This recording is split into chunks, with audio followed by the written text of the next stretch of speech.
Nama aku Lin, berusia menjangkau 30-an. Aku baru je bercerai selepas raya hari itu. Bekerja dalam bidang profesional dan sekarang ni aku rasa akulah seluza-luza manusia. Aku kahwin sekitar umur aku 20 tahun. Nama bekas suami aku Dani.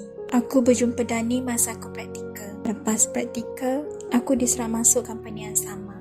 Sampai sekarang, aku dengan Dani masih bekerja dalam company yang sama. Dani beza umur dengan aku 3 tahun.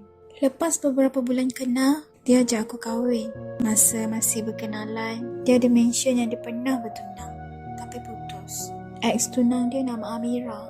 Dani dengan Amira kenal dari kecil. Bercinta dari sekolah rendah, sekolah menengah bertunang dan putus tunang masa final year dekat universiti. Katanya sebab Amira dikahwinkan dengan seorang ustaz. Masa ni, tu je aku tahu pasal Amira. Since benda tu pun dah berlalu, Amira pun dah kahwin, aku tak adalah soal Dani lebih-lebih. So, aku dan Dani got married. Dani memang lelaki yang baik. Jaga solat, baca Quran hampir setiap hari. Bagi nafkah setiap bulan. Sama-sama buat kerja rumah. Dan dia memang bertanggungjawab. Masa aku admit hospital sebab appendix, dia jaga aku siang malam. Rumah tangga kami pun happy. Tak banyak masalah walaupun tak dikurniakan anak. Kami jarang gaduh. Kalau gaduh pun sikit-sikit misunderstanding macam tu je. Sejujurnya, memang aku cintakan Dani sangat-sangat. Dia jenis lelaki yang memang aku idamkan selama ni. Secara fizikal, Dani memang good looking. Sedangkan aku ni biasa-biasa je. Dani seorang yang Chinese look. Kulit putih, tinggi, very athlete. Rambut panjang yang diikat rapi. Seriously, rambut dia cantik sangat. Lagi cantik daripada rambut aku yang wanita ni.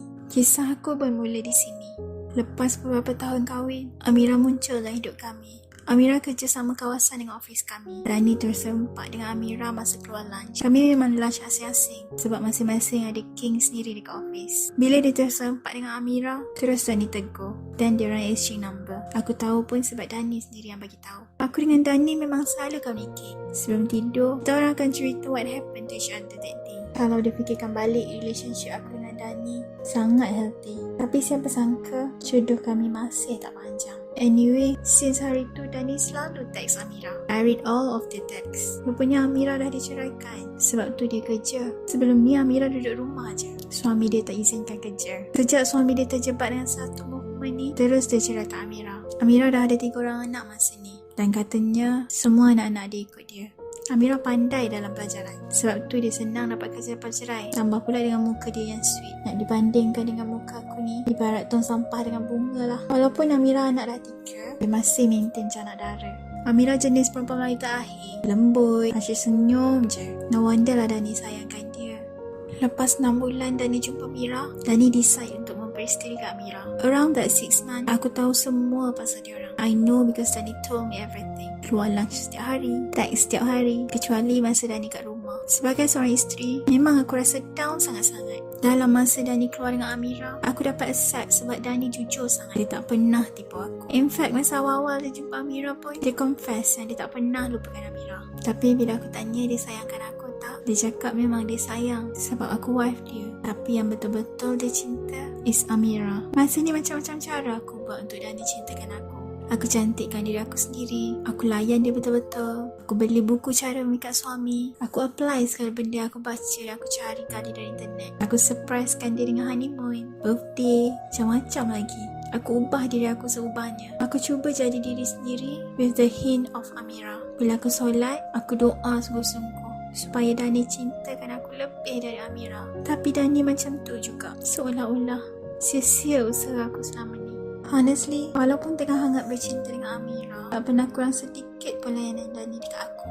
Dia masih bertanggungjawab macam selalu. Layan tengok movie setiap weekend. Masih jalan berpegangan tangan. Dan memang macam normal. Walaupun macam tu, aku tahu jasad dia dengan aku, tapi hati dia dengan Amira. Dani masih baik di mata aku. Langsung tak sakitkan hati aku. Sebab tu lepas tahun kena Amira, lepas aku puas berusaha memikat Dani, aku izinkan dia kahwin dengan Amira. Masa dia nikah, I was there. Cuma masa sanding je aku tak ada. Sebab majlis diorang buat sebelah perempuan. Malaslah aku nak attend. So bermulalah kehidupan aku bermadu. Dan kami seminggu sekali. Seminggu kat rumah aku, seminggu kat rumah Amira. Sebelum Dani kahwin dengan Amira, aku dah pesan aku tak nak berkenalan dengan Amira. Cukuplah sekadar tengok dari jauh. Sebabnya aku jadi down bila tengok kesempurnaan Amira. Mungkin aku jealous. Entahlah. Dani memang berlaku adil. Tapi somehow aku tetap rasa tak best. Rasa memberontak.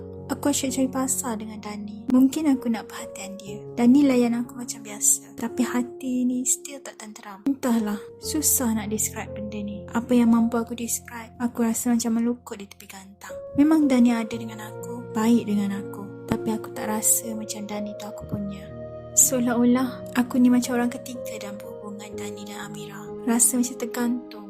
Aku rasa macam penuh tapi kosong. Akhirnya aku pilih untuk undur diri. Dani minta aku fikir sedalam-dalamnya. Aku tak mampu nak bendung perasaan aku sendiri. Aku pilih untuk korbankan perasaan aku sendiri supaya Dani boleh bahagia dengan Amira. Betul lah kata orang, menyayangi tak semestinya memiliki. Aku reda. Masa malam terakhir aku dengan Dani berbincang dalam bilik, tak satu pun air mata aku terjatuh depan Dani. Aku salam Dani. Aku minta ampun pada Dani kalau aku ada dosa dengan dia selama aku bergelar isteri. Dia cakap tak ada sekelumit dosa pun aku dengan dia. Dia pun minta maaf sebab tak mampu nak cintakan aku sepenuhnya. Dani minta maaf sampai genggam, cium dan nangis di tangan aku. Aku terkaku sebab aku baru perasan. Itulah first time aku tengok Dani menangis. Dani cium dahi aku, bagi salam, kemudian dia keluar dari rumah. Saat aku tak dengar lagi kaki dia melangkah, terus aku peluk diri aku sendiri. Aku tekapkan bantal pada muka aku. Aku jerit.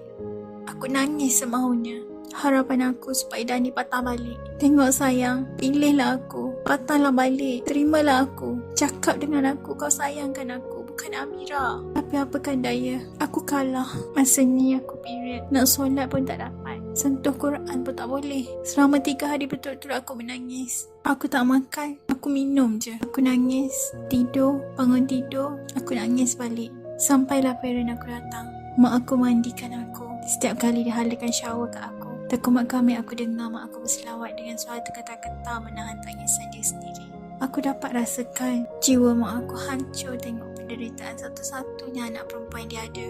Dia orang datang rumah pun sebab Dani yang beritahu semuanya. Akhirnya, parent bawa aku balik kampung. Abang-abangku kemaskan barang aku, carikan rumah sewa baru dan pindah ke rumah lain supaya aku dapat move on. Sebulan aku cuti, duduk dengan parent aku. Aku kutip sendiri sisa-sisa kekuatan yang aku ada. Dalam masa sebulan tu juga penceraian aku settle. Aku wakilkan bapa aku untuk berhubung dengan Dani. Hari pertama aku masuk kerja, aku kuatkan diri.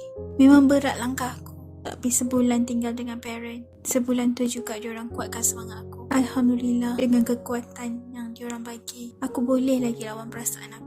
Aku kuat melangkah, tapi jiwa aku seakan mati. Sepi, ketandusan. Aku tekan lift menuju tingkat 11. Masa aku lalu tingkat 5 dekat ofis Dani, aku rasa berdebar-debar. Aku harap sangat pintu lift terbuka dan Dani ada dekat depan pintu lift. Tapi lift tu laju je sampai ke ofis aku.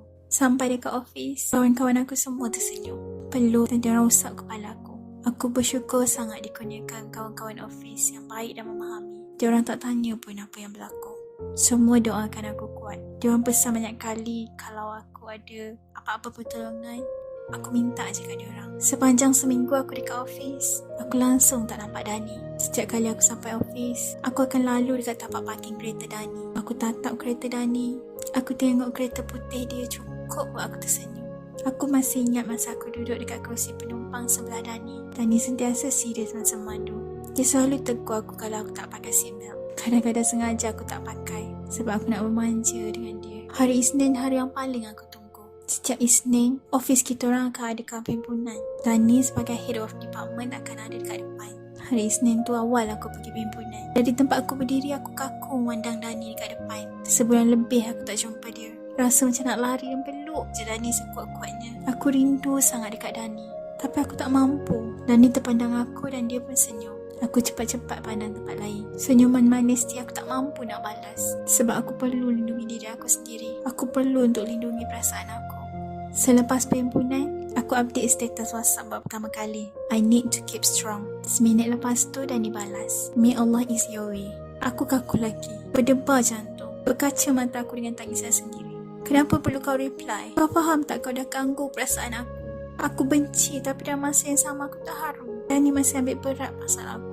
Aku reply, terima kasih. Tapi dia baca je. Ikutkan aku harap sangat Dani reply.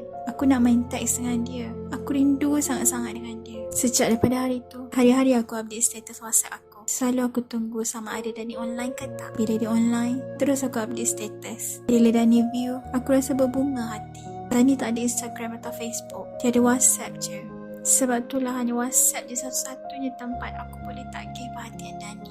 Walaupun sekadar view status, dah cukup buat aku happy. Cukup buat aku rasa Dani tahu aku wujud. Dari bulan 7 sampai hari ni, itulah rutin aku setiap hari. Update status, tunggu Dani view.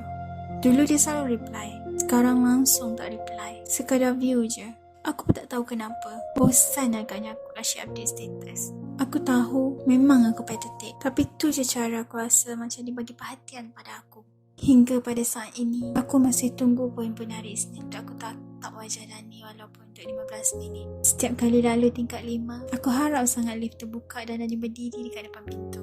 Setiap kali aku lalu kereta Dani, aku harap sangat aku dapat balik dengan Dani. Tapi aku tahu, itu semua harapan kosong. Aku sedar, hidup aku sangat menyedihkan. Sampai hari ni, aku masih kumpul sisa-sisa kekuatan yang aku ada untuk aku lupakan Dani. Aku dah minta transfer ke cawangan lain. Aku sayang nak tinggalkan kawan-kawan office aku yang baik sangat. Tapi aku terpaksa. I have to protect myself. Aku kena lupakan Dani untuk aku terus ke depan. Bulan depan aku transfer ke cawangan yang lebih dekat dengan kampung aku. Pada saat ni, aku cuma mengharap yang baik-baik je. Muhammad Daniel, I'm sorry, but I really love you.